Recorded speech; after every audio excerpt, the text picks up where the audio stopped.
So in this para, we saw how the town was planned or how the people lived in the houses. Okay, so here in this thing, the town life, how the life of the people went on. Okay, apart from houses, precious stones and metals were also found over there. Okay, most of the objects found were beads and seals. Beads are nothing but the jewelry which will be useful to make jewels. Okay, beads. Seals are nothing but the wax or the clay part which will be used to put the stamp thing. Okay. The layout of the town reveals the existence of administrative class. Administrative class is the higher official type. The people of this place may have used expensive metals, germs, and jewelry. Okay, so the people living in this place uses very expensive metals, gems, and the jewelry thing. The beads were the probably used by the common people. So there is an unknown script on the seals. So they have been seen the script which has been used on the seals. This reveals that there was no dearth of literate people. Dearth here means shortage, or there was no poverty of literate people. So that means there was people who were literate, educated. Okay, so this enabled the engraving of scripts on thousands of seals. So they have been engraved with using the seals.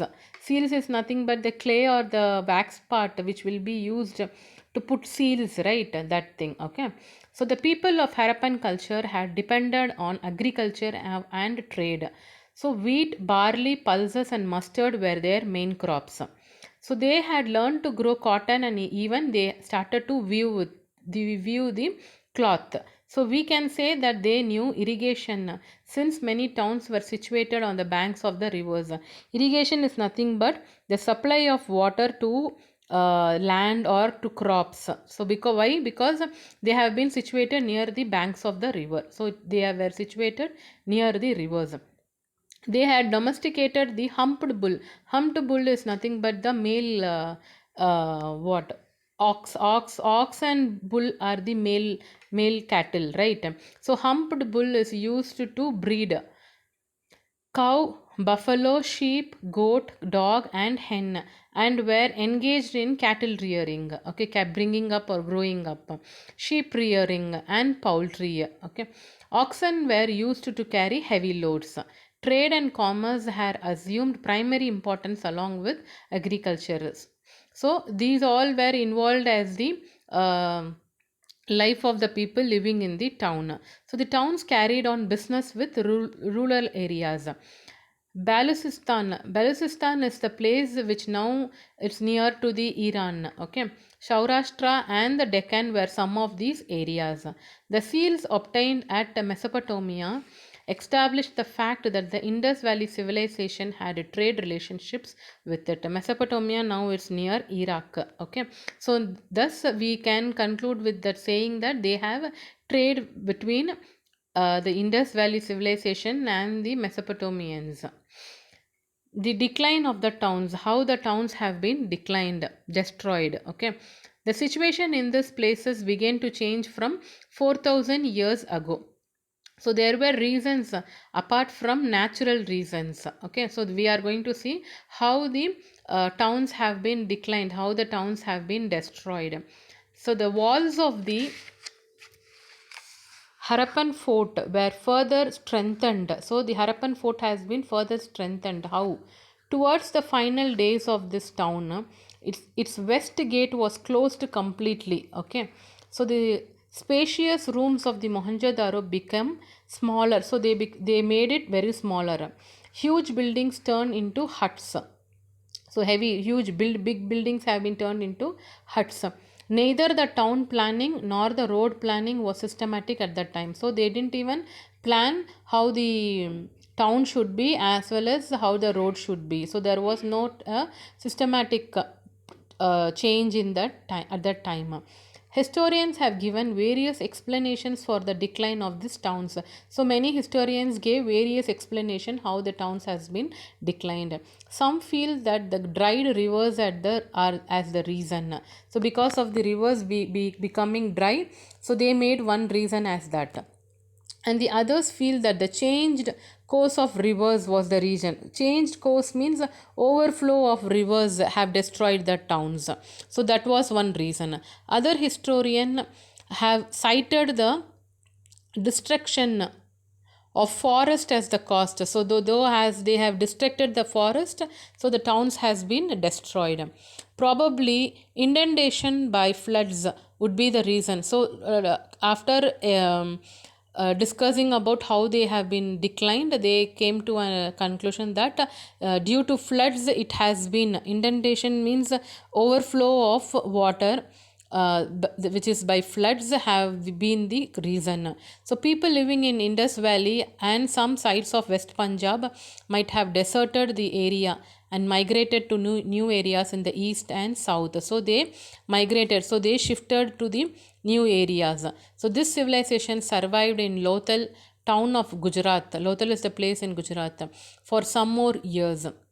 The Indus Valley civilization has remained an evidence of maturity of the Indian civilization. So it has been the main development of the Indian civilization. Okay, so till now this has been the part which we were seeing about how the town was made planned, how there was a life in the town, and how the decline of the town has been happened. Okay, so the next part will be the Vedic age.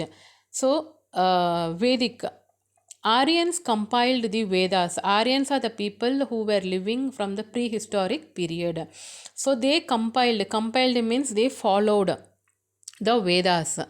Aryans belong to the early Indo-European tribe of southern Russia, Ural mountain slopes. So they belong to the Indo-European tribe. Okay. So many of the groups of this tribe through Central Asia came to Iran plateau and from there migrated to Punjab area via Afghanistan. So from where they started from Central Asia.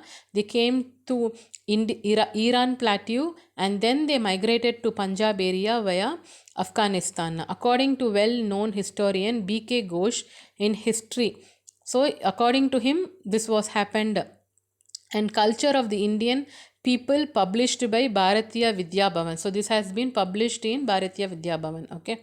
So the culture built by these people is understood based on the Vedas and it is called as the Vedic culture. So the culture which has been followed by the Aryans has been known as the Vedic culture. This Vedic period is identified as the period between 1500 BCE and 700 BCE. Over here BCE is before the common era. Era means period. Okay. So this is divided into two periods. First part is the Rig Veda period or the beginning of Vedic period. This period is between 1500 BCE to 1000 BCE. The second part is the post Rigveda period or the post Vedic period. So this period is between 1000 BCE and 700 BC. So you have to get a conclusion, or we can say as a brief that you should have to remember these years. Okay, so the total Vedic period is 1500 BCE to 700 BCE. In that it has been divided into two periods. One is Rigveda period or the beginning Vedic period, which is 1500 to 1000, and the second is the post Rigveda period or the post Vedic period, which is 1000 to 1700. Okay, but the Vedas were not compiled in written form during this period, so it has not followed the written thing, just it has been followed the oral at the beginning and later emerged into written form with a lot of changes. So first they followed only the oral part, after that they followed the written part with a few lot of changes in it. So in this we will be seeing four types of Vedas. Okay, so generally you all know that what are the four types of Vedas: Rig Veda, Samaveda, Yajur Veda and Atharva Veda. Okay, so in this Vedas are mainly a compilation of nature worship. Okay, so nature worship is uh, they don't have any idol, they won't keep any god as a god to worship. Okay, yaga, so they worship what nature thing, which is yaga and the process of yagas and black magic. So these are called as samhite. Every samhite has a text called brahmana. that explains the various ways of performing rituals. So they followed some rituals. So every Brahmana has a Aranyaka and an Upanishad. Okay, Aranyakas have necessary suprasensory instructions. Suprasensory means not comparable. Okay, it has not been comparable to anything. Instructions to hermits. Hermits are the persons, like what they will say, Munivas, they will say, right? Hermits are persons who lives alone, apart from the rest of the society, especially for the religious cause. Okay, so they were living in the forest area. Next is Upanishads. Upanishads are the reflective discourses on philosophy. Like what to say, Upanishads are nothing but the sacred treatises written in Sanskrit. Okay, Upanishads are the evidence of the intellectual maturity of Indians during Veda period. So, what do you say? Intellectual maturity means a state of being fully developed. So, Upanishads, we can see that the Indians have been had a maturity in during the Veda period. Okay.